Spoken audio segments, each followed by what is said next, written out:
Hello বন্ধুরা, তোমাদের সকলকে স্বাগত জানাই পিথিসাস গুডি লাইফে। আজকের পরিবেশনে রয়েছে এই তীব্র গরমের একদম সহজ পাচ্য রেসিপি মাছের ডিম দিয়ে মাছের ঝোল। বিভিন্ন রকম সবজি রয়েছে আলু, গাজর, পটল আর একটু লঙ্কা চেরা, টমেটো কুচি করে নিয়েছি। আর মাছ আর ডিম ভালো করে ধুয়ে নিলাম, তাতে ভালো করে লবণ হলুদ মাখিয়ে নিলাম। 3 পিস মাছ নিয়েছি আর 2 ডলার ডিম নিয়েছি। এইবারে গ্যাস জ্বালিয়ে বসিয়ে দিলাম কড়াই দিয়ে দিলাম বেশ খানিকটা সর্ষের তেল।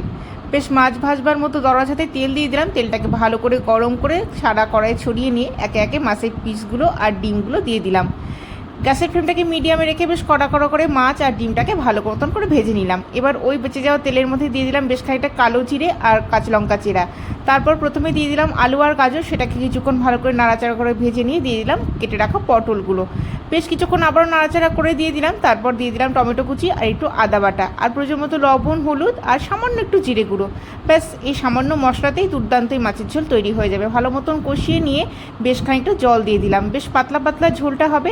গ্যাসটা চাপা দিয়ে রেখে দিলাম 7 থেকে 8 মিনিটের জন্য, একদম গ্যাসের ফ্লেমটাকে লো করে। তারপর ঢাকনা খুলে নিয়ে দেখলাম সমস্ত সবজি সেদ্ধ হয়ে গেছে। ভেজে রাখা মাছ আর ডিমটাকে দিয়ে ভালো মতন হাই ফ্লেমে ফুটিয়ে নিলে রেডি এই পাতলা পাতলা মাছের ঝোল। বানাবে আর জানাবে কেমন হলো।